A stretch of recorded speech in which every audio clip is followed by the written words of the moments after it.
Alright, we've come down to the last challenger for this week, me.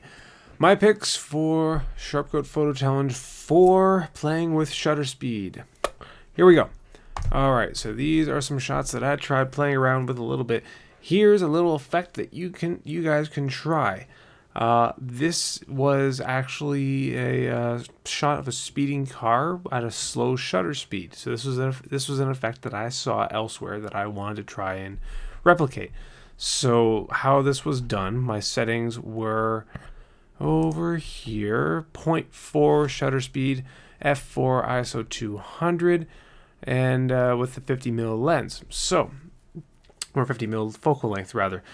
So, how you can do this is you need to get yourself positioned across the street and wait for a car to come across. Have your slow shutter speed set, and as the car is coming whizzing by, you have to make sure that it keeps constantly moving, and practice this a few times, because what you have to actually do is take the shot and keep the camera moving with the car, or run into the desk.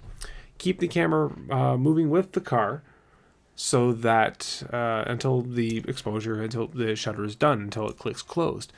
You have to try this a few times, because it is kind of trial and error. I think I tried maybe 20 or 30 shots of this, and this is the one that I liked the most, where I got the proper framing of the car in the picture. None of it's cut off, and it's mostly in focus compared to the background. So yeah, this was the best shot of the bunch, but I had to take a bunch to get this, because yeah, you do have to practice, unless you want to use a tripod. But I just tried to hand hold it as the car was going by, just time how long I'm going to stay on the car and how much I have to move to keep the car in frame. So there you go. There was a shot that I tried doing, so I could blur out the background but keep the moving vehicle mostly in focus. So there we go. Pulled it off, or at least I think I did. What do you guys think? Moving on. So, and again, as I was going around hanging downtown, I found myself playing more with slow shutter speeds to see what kind of weird dreamy effects I could get. So I stopped on this corner here, and there was traffic going both ways, all over the place, north, south, east, west. And so I thought, I'm going to try to take a picture of the corner here. This was actually handheld, so I had to I braced it against my foot, and I was kneeling down, and this homeless guy came over and started asking me questions and photography questions. So we started chatting as I was trying over and over to get this shot, keep it as stable as possible so I could keep the building in the background in focus, and pulled it off pretty well, I figure anyways. So this was taken 1.3 of a second, 1.3 seconds for my shutter speed.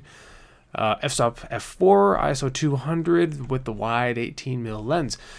And it got this weird, because there is traffic going all over the place, and not only that, there's people crossing in front of me to go across the road.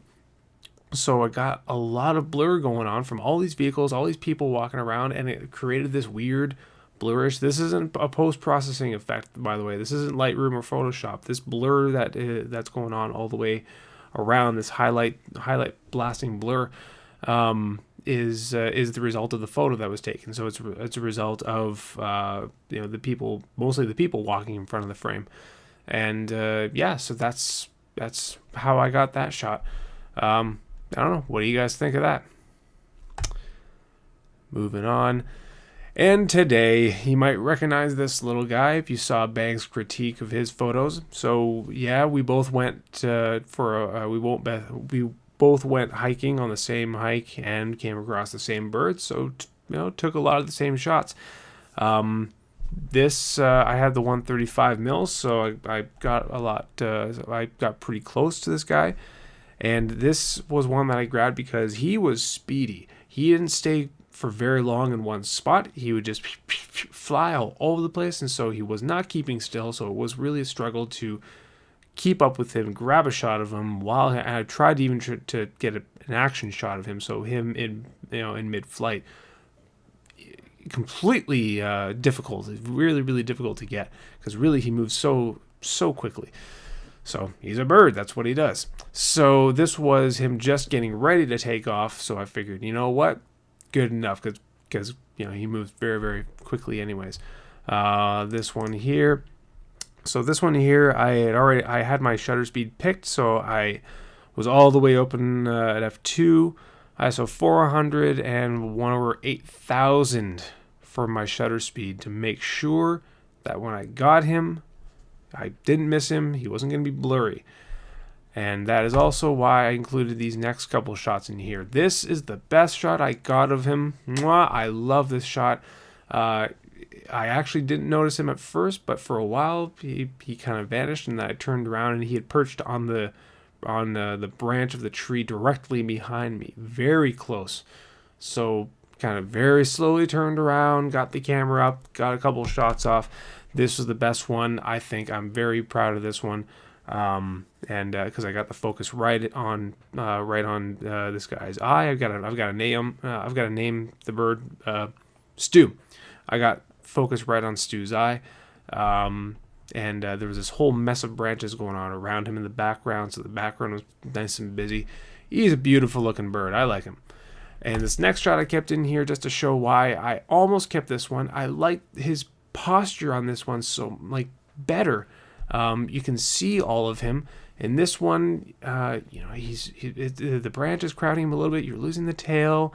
And he's good perched there, but this one's almost an action shot. He's just getting ready to take off. He's just getting ready to leave. And so most of this could be attributed to maybe he is still going too fast for me.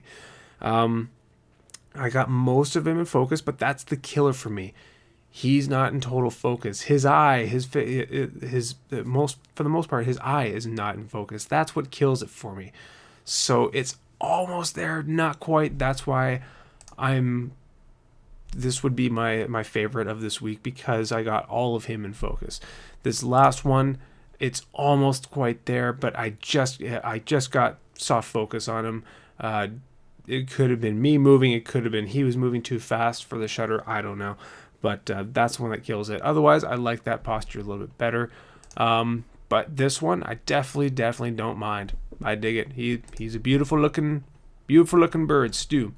And so this one, I think, was the same settings. You have 1/8000, f2, ISO 400, 135 mil. Obviously, it's a fixed lens. And by the way, how I quickly arrived at, once Stu showed up and started flying around, I had to find my settings very quickly, pulled the camera out, and I actually had it set up in aperture priority so that I could set it to 2, take a shot, and quickly see, all right, what shutter speed did my auto settings pick? And so based off of that, I threw it manual, picked 1/8000, and I was way to go. So it might have picked 1/6400, but because of all the snow, all the brightness around, and because Stu's a little bit dark, especially if I'm focusing on his head there, the auto settings wouldn't have gotten perfect exposure. So it probably would have been, the shutter speed would have been too slow, but it was at least something to go off of. I thought in my head, okay, it likes 1/6400, so I'm going to go 1/8000 to try that, and that's the one I stuck with. So that's how I quickly found the shutter speed that I wanted to go with. Those are my shots for this week. And what do you guys think of them? I'd love to hear what you guys think. Give me some feedback here. I'll submit these, as always, to the Facebook gallery so that you guys can check them out. Check out the blog. There will be a new blog once all these videos are done. Up here, I'll throw in the playlist for you guys to watch through the video critiques, and the link to the Facebook galleries, so you guys can go check out those photos, leave some comments and some likes if you like. And yeah, thanks again for another killer week, another killer photo challenge. Number 4 down, 5 is going to be up momentarily. Can't wait to see what you guys come up with. See you next week.